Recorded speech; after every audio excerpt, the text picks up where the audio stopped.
Glória a Deus. Graça, misericórdia e paz da parte de nosso Senhor Jesus Cristo. Amém? Vamos abrir nossa Bíblia no livro do profeta Jonas, capítulo 3, e nós vamos ler do versículo 1 até o último versículo, que é o versículo 10 deste capítulo. Jonas, capítulo 3, do versículo 1 ao 10.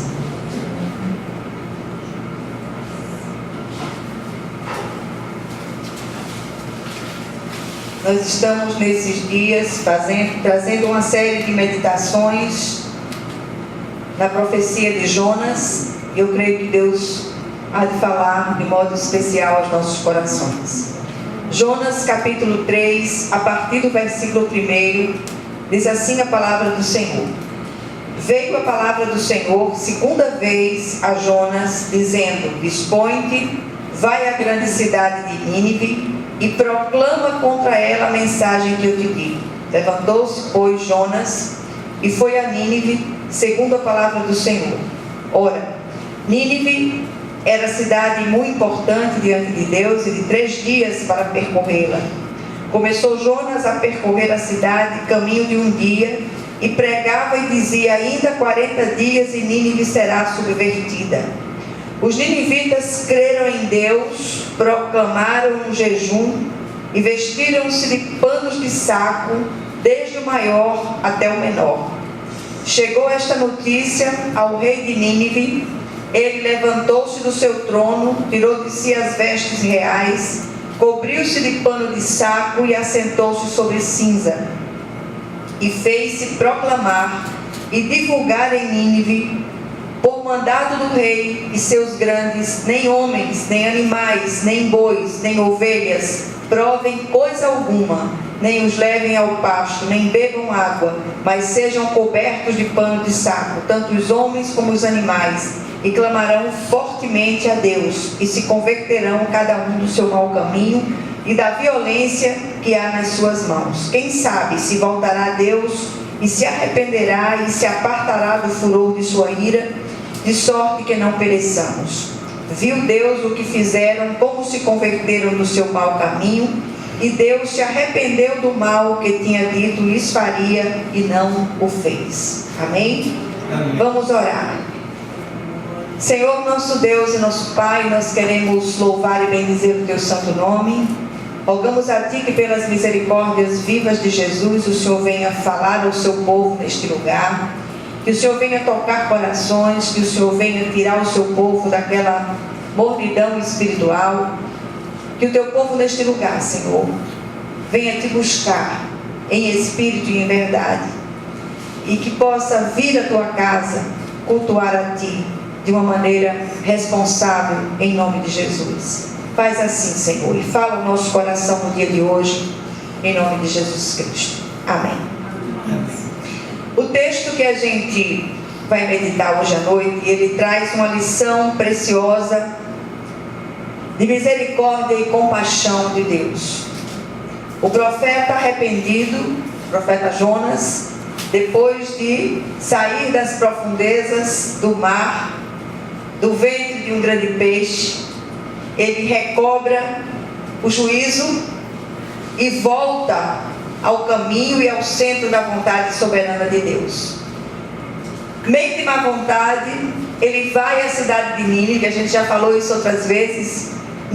Jonas odiava os ninivitas, e o Senhor pega Jonas, exatamente ele, e disse: é para lá que você vai anunciar a minha palavra. E ele vai até a grande cidade de Nínive, mesmo a contragosto, faz o que Deus havia ordenado. E eu acho muito interessante que, mesmo ele fazendo a contragosto, a cidade era enorme, para percorrê-la tinha que ser 3 dias. Num dia ele sai correndo, e sem microfone, sem alto-falante, do povo que vende as coisas por aí afora, nem aquele badalo do homem do gás. E ele sai gritando e consegue percorrer num dia a cidade inteira, gritando a mensagem que foi mandada pelo Senhor. E o povo inteiro escuta e se converte. Não foi a oratória do profeta, não foi a forma como ele falou, não. Ele voltou para o centro da vontade de Deus, fez o que Deus queria, mesmo contra a vontade dele, mas o Senhor vela pela sua palavra para que ela se cumpra. Então, o livro de Jonas faz a gente parar para pensar sobre as nossas posturas em relação aos pecadores. E é preocupante ver o que é que acontece na forma como agem os servos de Deus, que receberam tanto do Senhor. E é interessante que a gente quer receber graça, e a gente ora por mais graça, mas quer juízo vingador contra os pecadores. Não é assim? E aí a gente olha a situação. Na verdade, o que Jonas queria era que descesse fogo do céu e consumisse os ninivitas. E ele é confrontado pelo Senhor. O Senhor diz a ele que aquele povo não sabia discernir a mão direita da mão esquerda. As pessoas que estão lá fora e agem das maneiras que a gente sabe que agem, elas não sabem discernir a mão direita da mão esquerda. Uma das atribuições do adversário é cegar o entendimento do incrédulo. Mas ele estava fazendo isso e ele agiu dessa maneira, ele podia não agir. Não, ele estava cego. Essa é a grande verdade. E aí a gente olha para a situação e o Senhor diz a respeito desse episódio: os homens de Nínive se levantarão no juízo com esta geração e a condenarão, pois eles se arrependeram com a pregação de Jonas, e agora está aqui o que é maior do que Jonas. E aí o Senhor pertence à vingança, não a nós. A ira do homem não produz a justiça de Deus.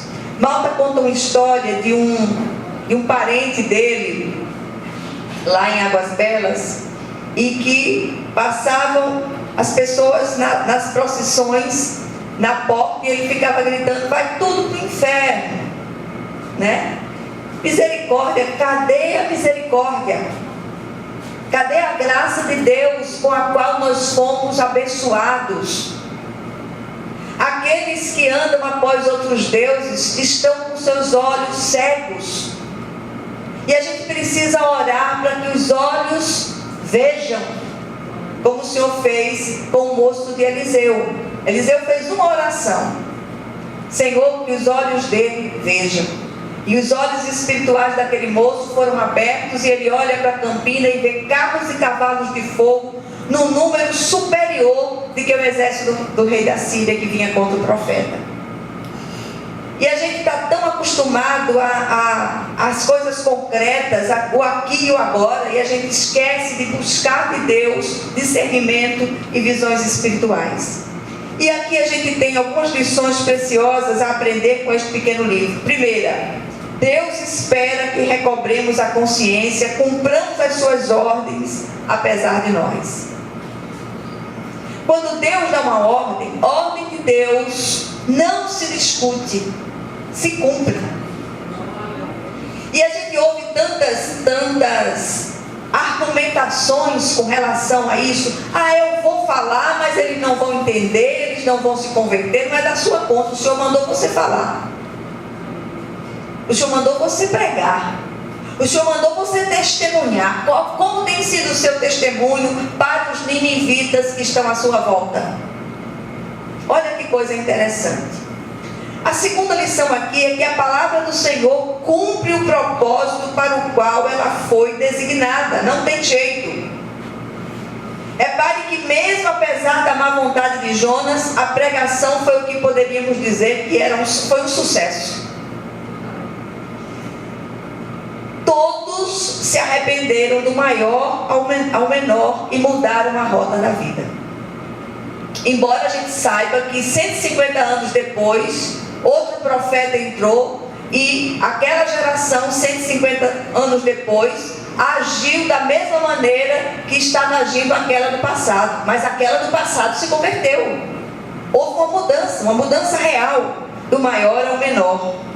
O livro profético de Jonas tem muito a nos ensinar sobre os agires soberanos de Deus, na vida de um servo de Deus, até quando tudo dá errado, dá certo. Eu estou acompanhando de perto algumas histórias que a gente olha assim do ponto de vista humano. Senhor, o que é que o Senhor quer com essa situação? O que é que o Senhor quer ensinar? Que o Senhor possa abrir os olhos dessa pessoa para que ela veja. Mas do ponto de vista humano, a gente olha e diz assim, não é possível. Aí não tem nada de bom para acontecer. Mas tem, porque se o Senhor colocou você numa situação, tem propósito dele ali, naquela situação e na sua vida, porque sempre tem algo a ensinar a cada um de nós. O Senhor não permite nada por acaso, por mero acaso. Não, isso foi um acaso. Não existe acaso na vida do servo de Deus. Tudo está dentro do cronômetro de Deus e dos propósitos de Deus. Aí quando Jonas prega, todo mundo se converte. E aí ele fica desesperado. Não era bem isso que Jonas tinha em mente. É possível que ele, ao anunciar a palavra, ele queria que o juízo descesse sobre eles. Mas aí o Senhor opera de uma maneira tremenda, extraordinária. Diz que a malignidade dos ninivitas era uma coisa indizível. Quando eles invadiam um reino, invadiam uma cidade, a primeira coisa que eles faziam era matar o sacerdote e o profeta, para que a comunicação com Deus cessasse toda vez que eles entravam numa cidade do povo de Deus. E o pai de Jonas, Amitai, era um sacerdote do Senhor, e Jonas era um profeta. Ele estava doidinho que aquele povo se convertesse, para não dizer o contrário. E aí houve arrependimento, mudança de rota. As coisas nunca são do jeito que nós queremos, mas do jeito de Deus. Muitas vezes você está assistindo um noticiário de televisão, aí aparecem aquelas atrocidades, você fica fazendo todas as orações imprecatórias possíveis, querendo que aquela pessoa morra, que desça fogo do céu, que não sei mais o que e tal. E às vezes eu fico parada pensando assim, meu Deus, misericórdia de nós. O Senhor tem sido gracioso ao extremo conosco. E muitas vezes a gente se acha o máximo, mas o Senhor é aquele que conhece a profundidade do nosso coração. Ele sabe a palavra antes que ela nos chegue à boca. A terceira coisa que o texto nos ensina é que Deus retém a punição quando o homem rebelde ouve a sua voz e obedece. Aí a gente para aqui e se pergunta como entender o contexto de Números 23, 19, na perspectiva desse episódio que diz que Deus se arrependeu da punição que ia aplicar aos ninivitas, porque houve arrependimento. O texto de Números diz o seguinte: Deus não é homem para que minta, nem filho do homem para que se arrependa. Porventura, diria ele, não faria, ou falaria e não confirmaria.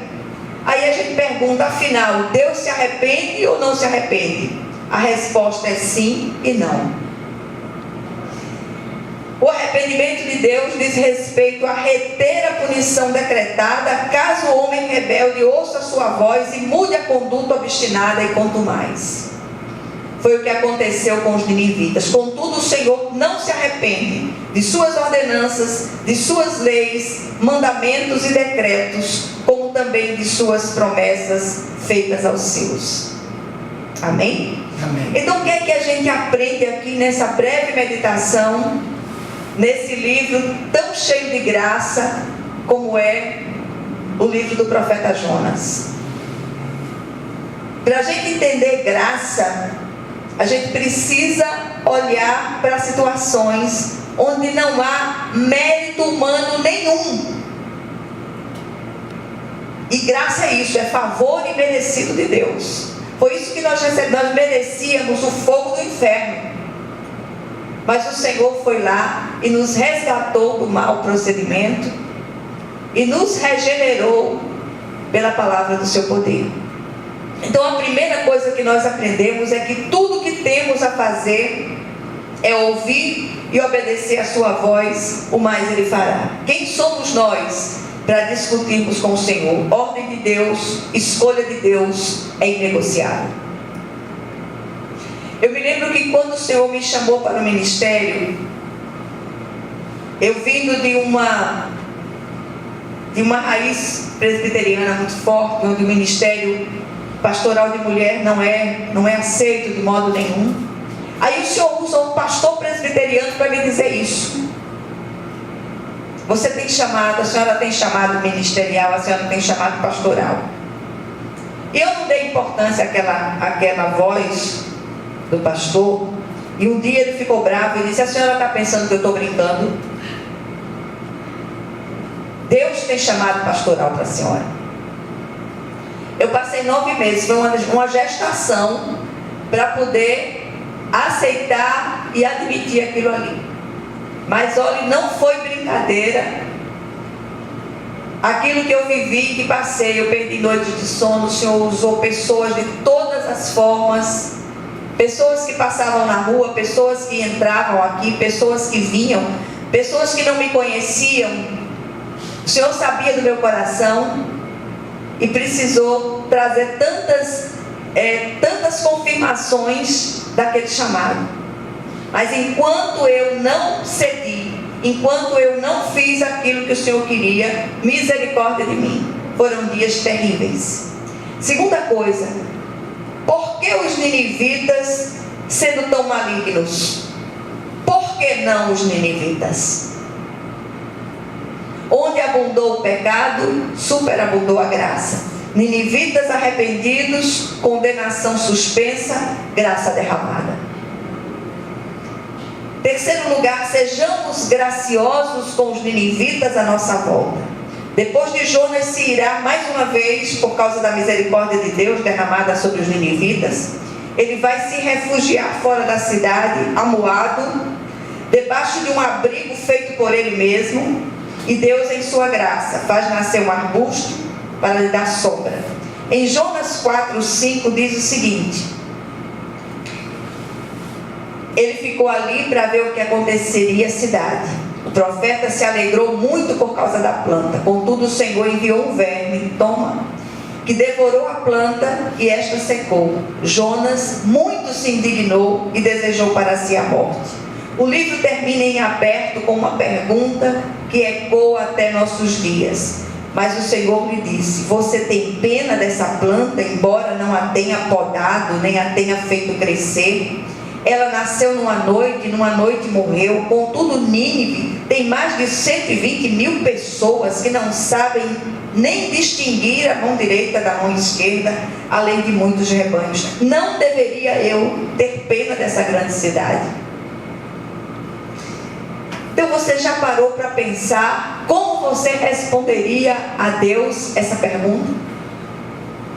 Nem todos nós temos o chamado para missões transculturais, para ir aos confins da terra, mas todos nós temos um chamado de Deus para ir a Nínive. E Nínive, de repente, é aquele vizinho malcriado, encrenqueiro. De repente, Nínive é aquela pessoa do seu trabalho que lhe persegue. De repente, Nínive é uma pessoa de dentro da sua família, do meio da sua parentela, difícil de lidar. E eu queria que você saísse daqui hoje com um firme propósito de não fugir para Tarsis, mas ir para Nínive e fazer a vontade do Senhor. Amém? Que o Senhor possa aplicar essa porção da palavra ao seu coração em nome de Jesus. Vamos orar.